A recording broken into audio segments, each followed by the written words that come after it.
Imperfecciones en el arreglo atómico. En todos los materiales el arreglo de los átomos contienen imperfecciones que tienen un efecto profundo sobre el comportamiento de los materiales.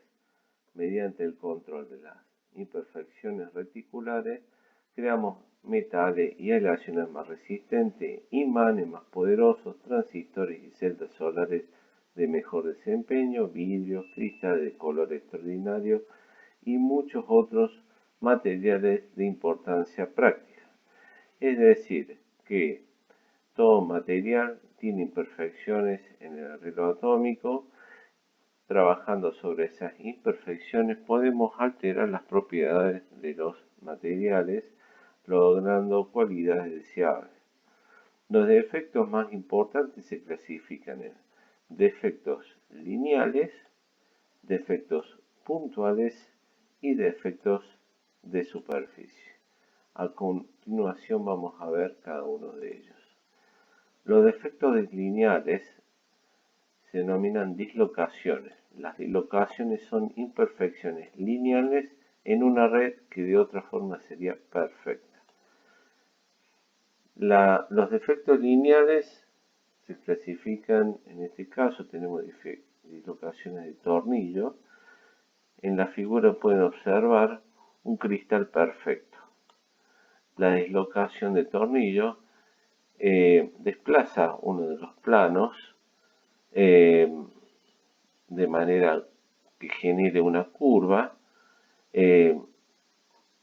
deformándolo en una distancia igual a un espaciamiento atómico.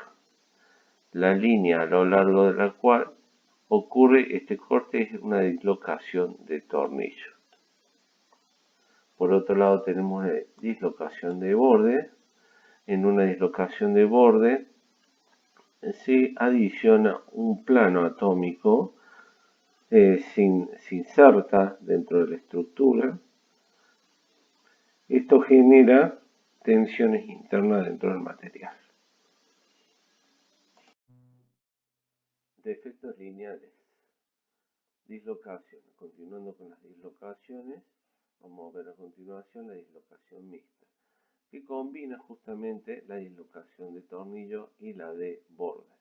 Pueden observar el desplazamiento de una dislocación de tornillo en esta figura tridimensional. Y por otro lado vemos una dislocación de borde. Vemos acá el plano que está insertado dentro de la estructura cristalina, el cual genera en este caso una combinación de tensiones. Por otro lado tenemos el deslizamiento. El deslizamiento se produce cuando una dislocación, en este caso de borde, se traslada en la estructura cuando aplicamos un esfuerzo. Un esfuerzo sobre la estructura cristalina va generando el desplazamiento de la dislocación. Pueden observar cómo a medida que se aplica el esfuerzo se traslada la dislocación hasta el borde de la estructura cristalina. A continuación vemos los defectos puntuales. Los defectos puntuales pueden ser de vacancia, intersticiales, sustitucionales, de Frenkel, de Schottky. En el punto A podemos ver en la figura el defecto puntual de vacancia. Pueden observar que tenemos ausente un átomo, por eso se denomina de vacancia. En el punto B tenemos un pequeño átomo intersticial, pero pueden observar en este caso no genera un enlace con el resto de los átomos. En el punto C tenemos un átomo sustitucional pequeño, es decir, se reemplaza un átomo de la estructura por uno más pequeño. En el punto D tenemos un átomo sustitucional grande. Después tenemos en el punto E el defecto Frenkel, que consta en general de un enlace iónico en el cual el anión se desplaza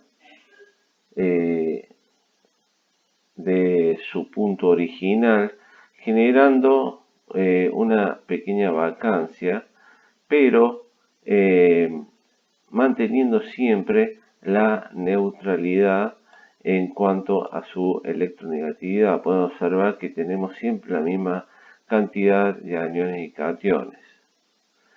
En el punto F, en la figura, pueden observar el defecto Schottky. En este caso, tenemos ausente el anión y el cation. Siempre vamos a mantener la neutralidad en cuanto a la electronegatividad, pero pueden observar que están faltando dos átomos, justamente el anión y el cation. Defectos de superficie.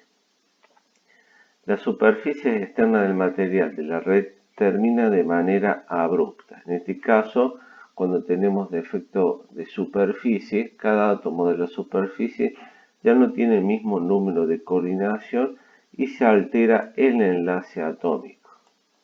Asimismo, la superficie puede ser muy áspera, contener pequeñas muescas y quizás ser mucho más reactiva que en el interior del material.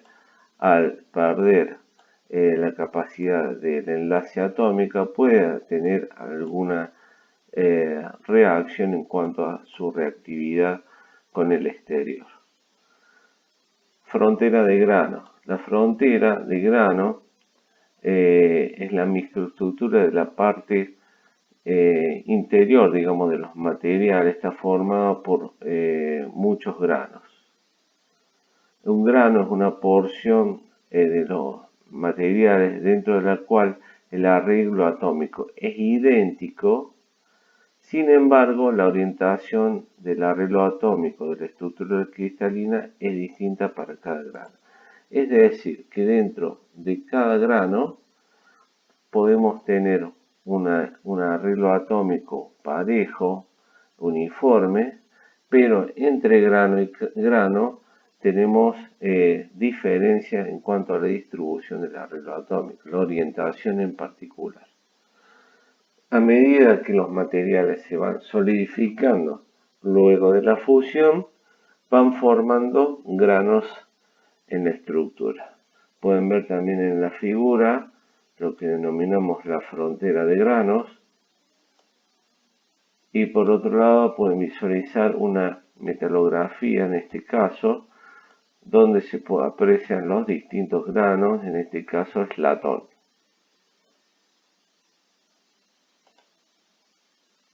Control del proceso de deslizamiento. En este caso se pueden observar distintos tipos de defectos en la figura. Por un lado tenemos un defecto puntual, en este caso un átomo intersticial grande que se inserta en la estructura. Por otro lado tenemos acá un defecto de borde. Este defecto, esta dislocación, en el caso de desplazarse hacia la izquierda, se encontrará con el defecto puntual y quedará bloqueada. En el caso que esta dislocación de borde se desplace hacia la derecha, interactuará justamente con este defecto en el punto B, y si continúa más hacia la derecha, llegará hasta la frontera de grano, quedando bloqueada. Estos aspectos, digamos, estas cualidades de desplazar las dislocaciones nos van a permitir trabajar con las distintas propiedades de los materiales, en particular cuando deseamos generar endurecimientos en los materiales.